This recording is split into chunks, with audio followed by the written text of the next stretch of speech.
Oke, assalamualaikum warahmatullahi wabarakatuh. Ketemu lagi dengan saya Nurse Heri. Hari ini kita akan membahas terkait masalah-masalah keperawatan nih. Nah, khususnya di bidang hukum dan etik keperawatan.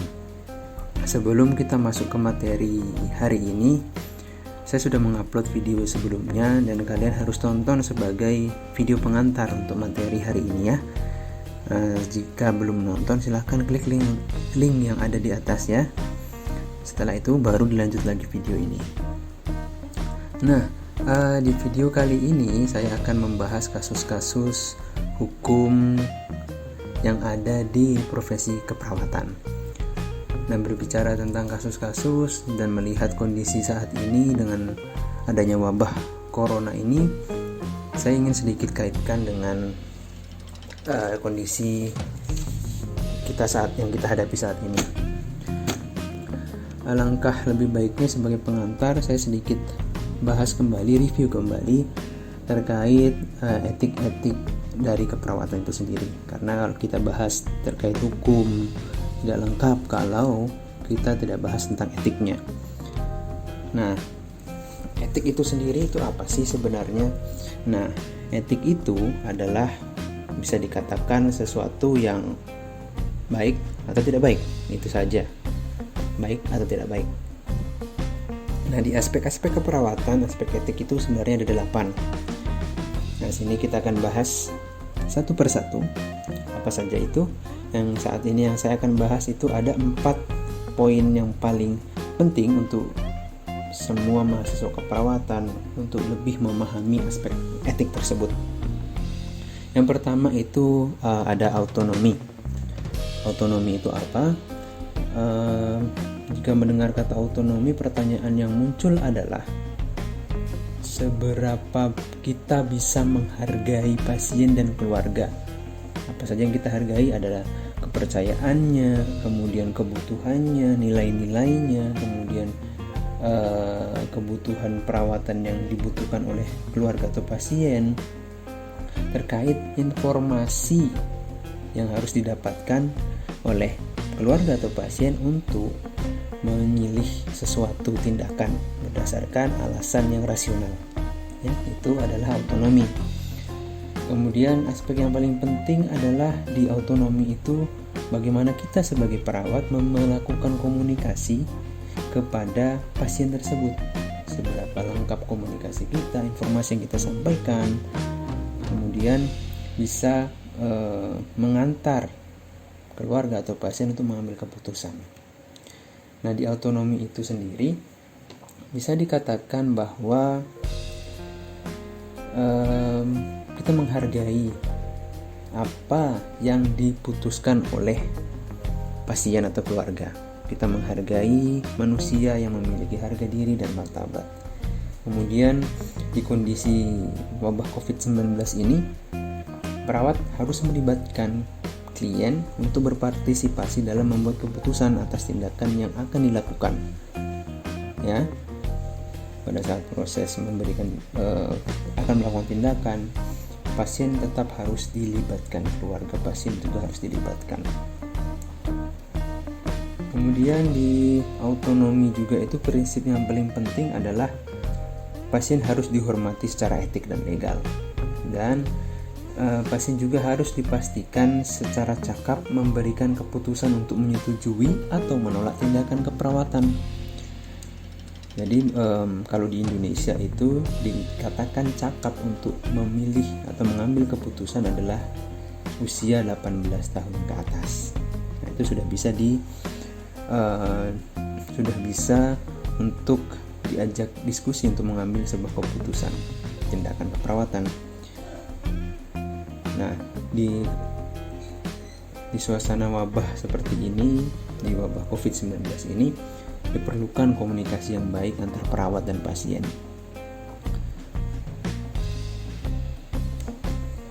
Nah, dengan cara apa? Untuk menghargai autonomi pasien, pada saat memberikan komunikasi, memberikan penjelasan, dibutuhkan yang namanya informed consent. Makanya sangat penting ya. Nah, dari informed consent sendiri, pasien mampu menerima dan memahami informasi yang akan diberikan berkaitan dengan kondisi penyakit, prognosis, tindakan medis yang akan dilakukan, tindakan alternatif, risiko dan manfaat dari masing-masing pilihan tersebut. Itu harus clear di informed consent. Kemudian, pasien yang kapasitasnya menurun akibat obat-obatan atau penyakit penyerta harus dikembalikan dulu pada kondisi semula sampai pasien mampu mengambil keputusan. Itu prinsipnya. Kemudian prinsip yang lain, bila terjadi kondisi gawat darurat sebelum pasien mengambil keputusan. Nah, ini poin catat ya. Pilihan yang bijaksana adalah memberikan perawatan sesuai standar. Clear ya? Itu adalah poin penting dari autonomi itu. Nah, di prinsip yang selanjutnya yaitu beneficence. Nah, berbicara tentang beneficence, yang pertanyaan yang muncul itu, seberapa bermanfaatkah layanan yang kita berikan kepada pasien atau keluarga? Pada prinsip ini, kita harus selalu mengupayakan keputusan dibuat berdasarkan keinginan untuk melakukan yang terbaik. Jadi dalam diri perawat itu sendiri benar-benar ada nih rasa keinginan untuk melakukan yang terbaik, tidak merugikan klien, bermanfaat untuk menolong pasien. Ya, itu yang benar-benar yang keluar secara murni dari perawat tersebut. Kemudian risiko yang mungkin timbul dikurangi seminimal mungkin, memaksimalkan manfaat bagi klien. Kemudian yang ketiga itu ada non-malefficience. Pertanyaan yang muncul kalau ada non-malefficience yaitu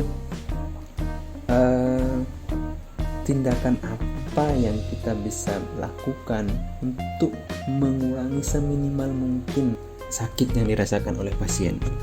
Tindakan apa pokoknya. Nah, di non-malefficient prinsipnya itu harus berpedoman pada paling utama dan jangan merugikan. Makanya penting pada saat pengangkatan diagnosa, mana diagnosa utama, mana diagnosa risiko, mana yang harus dilakukan terlebih dahulu. Nah, itulah pentingnya penegakan diagnosa utama. Prinsip. Kemudian prinsipnya lagi itu tidak melukai atau tidak menimbulkan bahaya atau cedera bagi klien. Kemudian meminimalkan risiko fisik, psikologis, atau sosial akibat tindakan. Oke, itu ya yang terkait non-malefficience. Kemudian yang keempat yaitu ada justice. Justice. Berkaitan dengan justice, kalian harus memunculkan pertanyaan yang mewakili prinsip etik ini. Apakah kita menerapkan kriteria yang sesuai dan konsisten sesuai dengan standar? Terus pertanyaan lain yaitu, apakah kita memberikan pelayanan informasi yang sama kepada semua pasien tanpa membedakan suku, ras, agama, status sosial, dan lain-lain? Itu pertanyaan yang muncul. Nah, di prinsip etik justice, yang pertama adalah perawat harus selalu menjamin terpenuhinya hak-hak pasien. Hak-hak pasien telah disusun di Undang-Undang Keperawatan Nomor 38 Tahun 2014. Sudah ada jelas terpampang dan kalian harus tahu itu. Kemudian mengurangi ketidaksetaraan perlakuan pada pasien. Jangan sekali-kali melakukan tindakan rasisme atau membeda-bedakan berdasarkan tingkat sosial dan lain-lain, semua sama. Kemudian diperlukan nilai moral untuk menjustifikasi tindakan yang diberikan pada pasien. Nah, di kondisi wabah COVID saat ini, perawat dituntut untuk menjamin semua pasien yang terinfeksi COVID-19 mendapatkan perawatan yang berkualitas, semua sama. Ya, itulah prinsip justice di kondisi wabah saat ini. Nah, ini kalian harus tahu bahwa Kode etik keperawatan itu sendiri sudah disusun oleh PPNI pada Munas PPNI nomor 9 tahun 2000 ya. Di situ secara jelas digambarkan bahwa prinsip etik ini ditujukan atau dilaksanakan dalam prinsipnya itu kepada interaksi kepada pasien, kepada praktek itu sendiri, kepada masyarakat, teman sejawat, dan profesi lain serta organisasi profesi.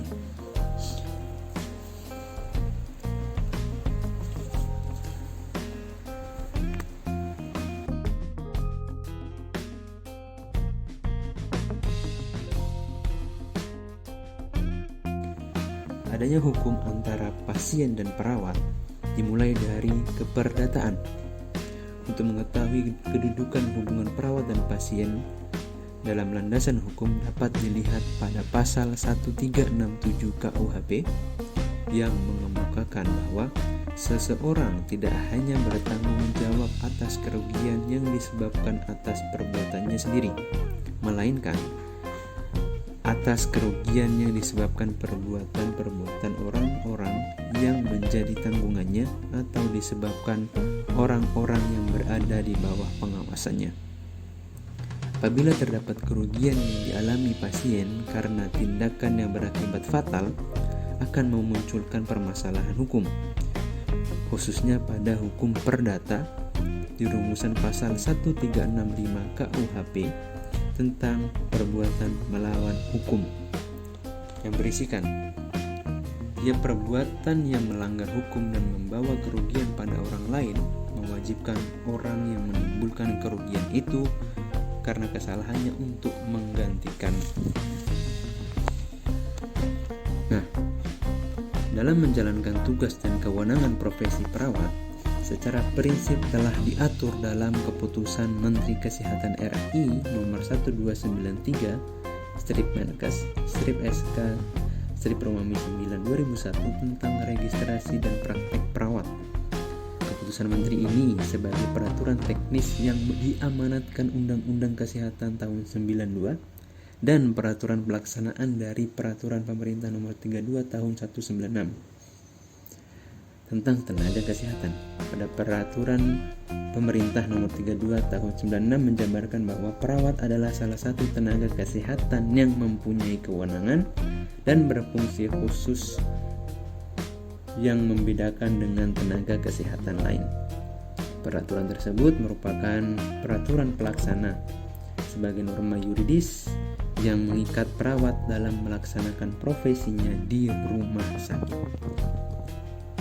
Di Kemenkes ini juga, terutama di pasal 15, dijelaskan bahwa terdapat batasan kewenangan, yaitu yang pertama melakukan asuhan keperawatan. Perawat melakukan asuhan keperawatan yang meliputi pengkajian, penetapan diagnosa, perencanaan, melakukan tindakan keperawatan, dan evaluasi keperawatan. Kedua, tindakan perawat sebagaimana dimaksud pada butir A meliputi intervensi keperawatan, observasi, pendidikan, dan konseling kesehatan. Ketiga, dalam melaksanakan asuhan keperawatan dimaksud harus sesuai dengan standar asuhan keperawatan yang ditetapkan oleh organisasi profesi. Keempat, pelayanan tindakan medis hanya dapat dilakukan berdasarkan perintah tertulis dokter. Ini yang sering dikatakan mandat ataupun delegasi. Nah, lanjut. Selain itu ada kewajiban yang harus diingat pada pasal 16, yaitu pertama kewajiban seorang perawat menghormati hak pasien. Kemudian yang kedua merujuk kasus yang tidak dapat ditangani. Yang ketiga menyimpan rahasia sesuai dengan peraturan perundang-undangan yang berlaku. Keempat memberikan informasi. Kelima meminta persetujuan tindakan yang akan dilakukan. Keenam melakukan catatan perawatan dengan baik. Dokumentasi itu makanya sangat penting yang namanya dokumentasi keperawatan.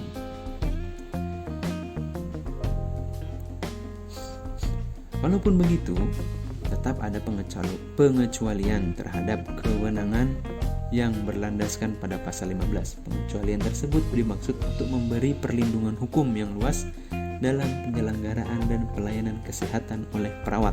Nah, Ketentuan pengecualian itu ada di pasal 20. Yang pertama, dalam keadaan darurat yang mengancam jiwa seseorang atau pasien, perawat berwenang untuk melakukan pelayanan kesehatan di luar kewenangannya sebagai yang dimaksud pada pasal 15.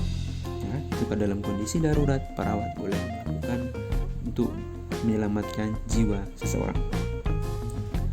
Kemudian di Undang-Undang Nomor 38 Tahun 2014 Pasal 29 tentang keperawatan juga menjelaskan tugas dan wewenang perawat. Di situ ada tugas dan wewenang perawat dalam melakukan praktek, yaitu pemberian asuhan keperawatan, penyuluh, konselor bagi klien, pengelola pelayanan keperawatan, peneliti keperawatan, pelaksana tugas keperawatan, pelimpahan wewenang, pelaksanaan tugas dalam keadaan keterbatasan tertentu. Pada ayat 2 juga dijelaskan bahwa tugas dan wewenang perawat tersebut dapat dilakukan secara bersama-sama ataupun sendiri-sendiri. Di ayat 3 menjelaskan pelaksanaan tugas perawat sebagaimana dimaksud pada ayat 1 harus dilaksanakan secara bertanggung jawab dan akuntabel. Oke, clear. Oke, kemudian beralih ke tanggung jawab perawat dalam melaksanakan kewajiban dan hak berdasarkan peraturan perundang-undangan. Jadi hak dan kewajiban profesi keperawatan sudah tercantum dalam undang-undang keperawatan tersebut. Nah, definisinya kewajiban itu merupakan perbuatan yang wajib dilakukan seseorang ataupun badan hukum. Kewajiban terbagi atas dua, yaitu kewajiban sempurna dan kewajiban tidak sempurna yang berkaitan dengan hak orang lain. Ya, kewajiban kalian selalu berkaitan dengan hak orang lain, dalam hal ini pasien. Kewajiban sempurna berlandaskan pada keadilan, kemudian sedangkan kewajiban tidak sempurna berlandaskan dengan moral. Kewajiban adalah suatu beban yang diberikan hukum kepada seorang maupun badan hukum yang harus dilaksanakan. Begitupun dengan kewajiban perawat yang harus dilaksanakan, baik itu dalam praktek mandiri maupun di rumah sakit. Nah, pada Undang-Undang Nomor 38 Tahun 2014 tentang keperawatan dijelaskan dengan detail bahwa perawat adalah seseorang yang sudah menyelesaikan program pendidikan keperawatan, memiliki wewenang di negara yang bersangkutan dalam memberi pelayanan dan bertanggung jawab untuk meningkatkan kesehatan, mencegah penyakit kepada pasien. Dengan penjelasan tersebut, perawat harus menjalankan praktek mandiri yang berkewajiban memiliki STR, surat tanda registrasi, dan surat izin praktek perawat, yaitu di Undang-Undang 38 tahun 2014.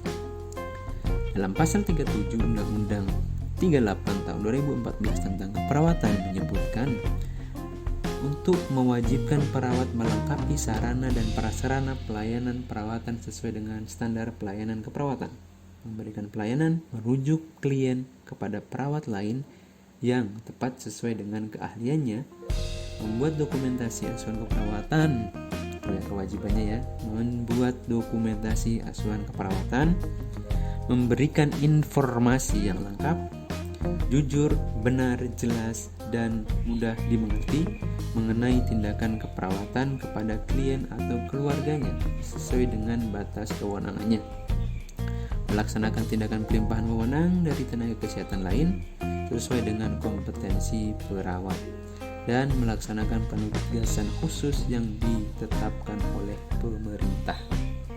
Nah, turunan detailnya dari Undang-Undang pelaksanaan Undang-Undang 38 tahun 2014 itu ada Permenkes nomor 26 tahun 2019. Di situ akan kita bahas lagi di pertemuan selanjutnya. Nah, dengan penjelasan tersebut, perawat dapat melaksanakan standar pelayanan keperawatan yang apabila terjadi kesalahan dapat dimintai pertanggungjawabannya. Ya, dengan adanya undang-undang, perawat harus siap-siap untuk dimintai pertanggungjawaban. Karena itulah adanya hak dan kewajiban perawat memiliki hubungan dengan masyarakat dan dilindungi oleh hukum, dan perawat wajib untuk mentaati hubungan tersebut. Keinginan untuk mentaati hubungan tersebut disebut tanggung jawab hukum atau legal liability. Tanggung jawab hukum dimaksudkan sebagai patuh terhadap ketentuan-ketentuan hukum. Perawat dalam memberikan pelayanan memiliki peluang untuk melakukan kesalahan atau kelalaian yang dapat menimbulkan tuntutan kepada perawat agar bertanggung jawab oleh klien ataupun keluarganya. Adanya aturan ini diharapkan nanti perawat-perawat dalam melakukan tindakan selalu memenuhi aspek-aspek yang sudah ditentukan. Ketika perawat dapat melaksanakan kewajibannya dengan baik, maka perawat dapat memperoleh haknya sebagaimana yang dijelaskan pada pasal 36 Undang-Undang Nomor 38 yang mengemukakan bahwa perawat berhak memperoleh perlindungan hukum sepanjang melaksanakan kewajibannya sesuai dengan standar pelayanan keperawatan, mendapatkan informasi yang benar, lengkap dan jujur dari pasien atau keluarganya mengenai kondisi atau penyakit pasien. Jadi pasien harus jujur ke perawat agar perawat tidak melakukan kesalahan kelalaian dalam menentukan diagnosa pasien dan tidak salah menentukan obat akan diberikan kepadanya. Menolak keinginan pasien yang tidak sesuai dengan standar pelayanan keperawatan, serta perawat berhak mendapatkan imbalan jasa dari pelayanan yang diberikan oleh pasien dan memperoleh fasilitas kerja sesuai dengan standar.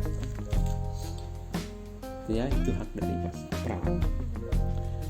Apabila perawat berbuat kesalahan atau kelalaian sehingga pasien mengalami kerugian ketika melakukan praktek mandiri perawat, maka perawat diwajibkan untuk bertanggung jawab dan menerima sanksi administratif. Seperti yang telah dijelaskan pada pasal 58 ayat 1, setiap orang yang melanggar pasal 18 ayat 1, pasal 21, pasal 24 ayat 1, pasal 27 ayat 1 dikenai sanksi administratif. Sedangkan pada ayat 2 sanksi administratif sebagaimana dimaksud yaitu pertama teguran lisan, kedua peringatan tertulis, denda administratif, dan pencabutan izin. Juga pada ayat 3 ketentuan lebih lanjut mengenai tata cara penegasan sanksi administratif sebagaimana dimaksud pada ayat 2 diatur dalam peraturan pemerintah. Nah, selanjutnya mengenai tanggung jawab hukum perawat dalam pelanggaran etik keperawatan. Nah, kode etik itu sendiri kita pernah belajar sebelumnya bahwa kode etik itu merupakan suatu sistem norma, nilai maupun aturan profesional yang tertulis secara tegas dengan menyatakan baik dan benar serta tidak baik dan tidak benar dalam suatu profesi. Kode etik perawat sebagai standar profesional yang diperuntukkan kepada pedoman berperilaku dan kerangka kerja dalam membuat keputusan keperawatan. Kode etik perawat nasional Indonesia menjadi aturan yang digunakan perawat di Indonesia dalam melaksanakan tugas dan fungsi perawat, serta perawat yang berpegang pada kode etik tersebut dan menjadikannya sebagai prinsip dalam melaksanakan pelayanan kesehatan diharapkan kejadian pelanggaran kode etik dapat diminimalisir. Nah, dalam buku standar kode etik keperawatan dijelaskan beberapa jenis pelanggaran etik keperawatan. Pertama, pelanggaran ringan, kedua pelanggaran sedang, yang ketiga pelanggaran berat. Nah, pelanggaran ringan contohnya itu misalnya melalaikan tugas, berperilaku tidak menyenangkan kepada pasien atau keluarga, tidak berpakaian sopan saat berada di ruang perawatan, tidak berpenampilan rapi, menjawab telepon tanpa menyebutkan identitas, serta berbicara kasar dan mendiskreditkan teman sejawat di hadapan umum. Itu termasuk pelanggaran ringan. Pelanggaran sedang